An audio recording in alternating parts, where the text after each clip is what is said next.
Merci d'être resté avec nous pour cette dernière journée. Pour cette dernière journée de la semaine, je vais y arriver. On va la finir en beauté cette semaine. Fond de teint, rouge à lèvres, mascara. Vous rêvez de les appliquer sans hésitation. Mais le problème, c'est que le résultat n'est pas toujours à la hauteur des espérances. Alors suivez les conseils et notez les précieuses astuces de notre experte pour réussir à tous les coups votre maquillage. Profitez-en, elle est là. Vous pouvez l'appeler en direct au 0800 3x0 900 ou alors écrire sur Facebook. Francine, vous allez relever les réactions. Tout à fait, je veille au grain de peau, à tout conduire. Oh là là. Cette semaine est très très longue. Alors vous savez quoi? Réponse tout de suite avec notre experte Véronique Dodoli.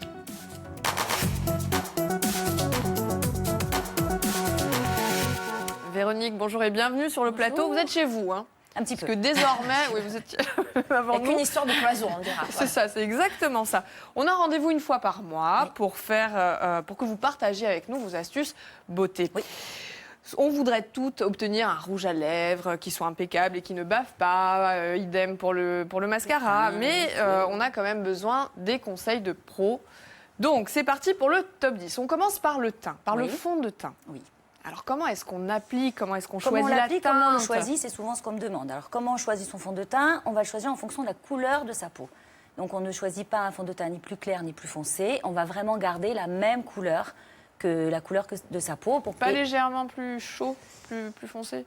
Non. Pas légèrement, pas forcément, parce qu'un fond de teint est là pour unifier le teint. Donc après, vous faites des corrections par-dessus, grâce à ce qu'on va voir le cercle chromatique, qui est super intéressant pour tout ce qui est le teint et les yeux, la couleur des yeux.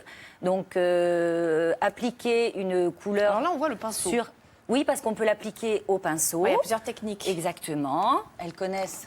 Maintenant. Donc vous avez l'éponge, les doigts, le pinceau plat, des nouveaux pinceaux qu'on peut trouver un petit peu comme ça. Ça ressemble à une grosse brosse à dents. Ça. Exactement. Moi, j'aime. Alors ça, la c'est maquilleuse, votre elle maquille astuce. avec quoi? Alors, enfin, chacune a des préférences. Moi, ma préférence, c'est ce pinceau. mini pinceau avec vraiment une double épaisseur de poils, des plus fins et plus épais.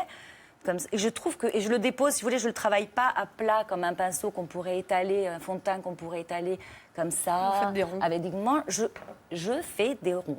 Et j'ai l'impression, en tout cas, que quand je dépose ma matière, je la dépose avec beaucoup plus de légèreté. Donc ce mouvement, il n'est pas facile, il faut quand même s'entraîner. Hein.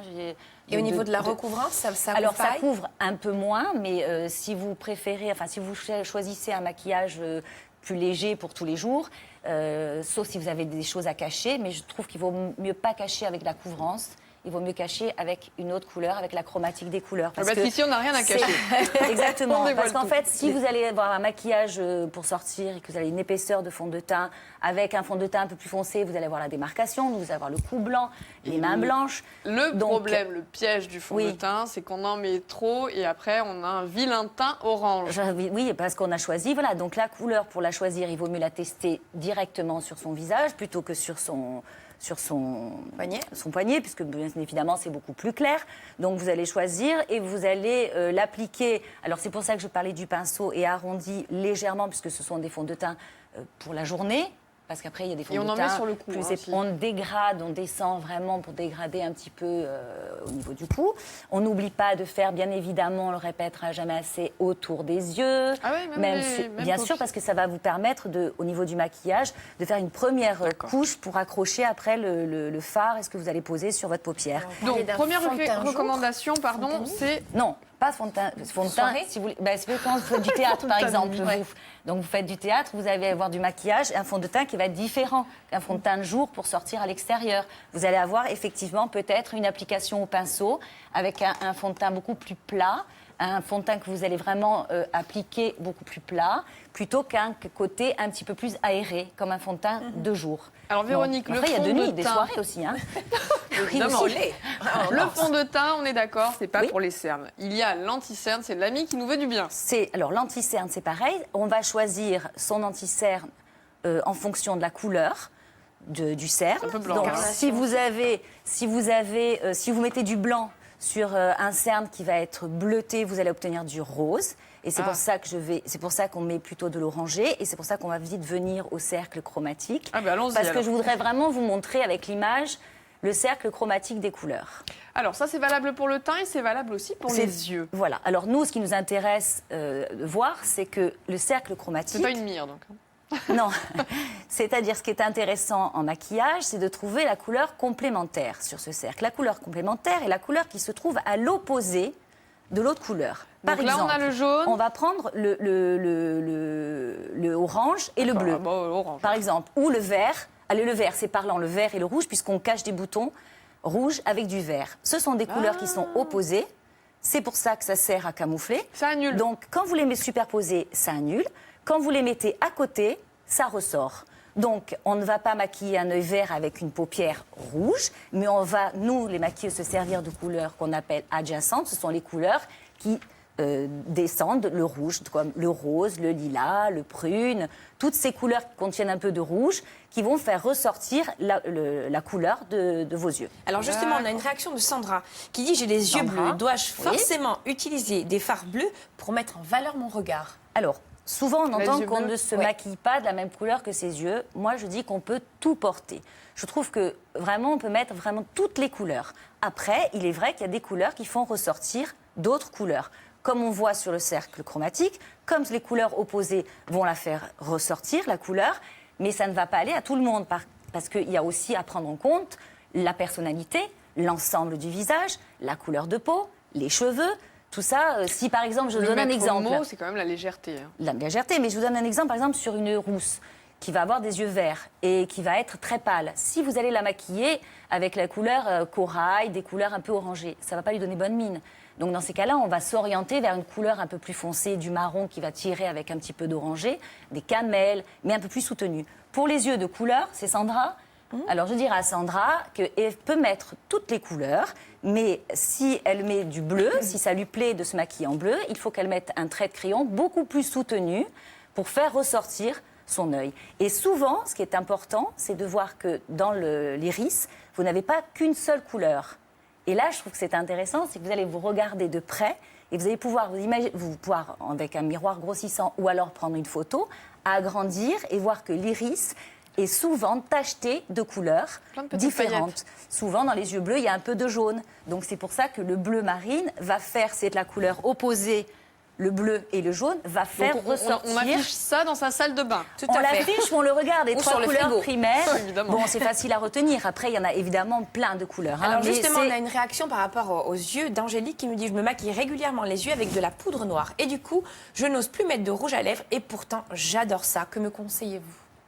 Alors, on c'est- bascule sur le rouge. Allez, c'est parti. Oui, non, mais je ne la connais pas. Après, c'est vrai que c'est une question de personnalité. Il y a des gens qui vont très bien porter le rouge à lèvres et les yeux charbonneux, et d'autres beaucoup moins. Après, il y a une question d'âge. Quand on est jeune, eh ben, youpi, on peut tout mettre, et il n'y a pas vraiment de faute de goût. Plus on prend de l'âge, et plus il faut être un petit peu plus. Voilà, donc il ne faut pas trop forcer, surtout.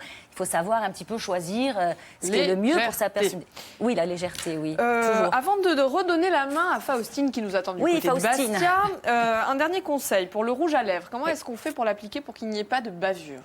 C'est Alors, terrible quand ça coule. le trait de crayon va stopper les bavures. Donc, souvent, on fait un trait de crayon de la même couleur que la couleur que vous avez choisie. Ou si vous ne voulez pas mettre de couleur, que vous choisissez un genre bois de rose pour avoir juste la lèvre couleur, on appelle ça Soutenu. effet mordu.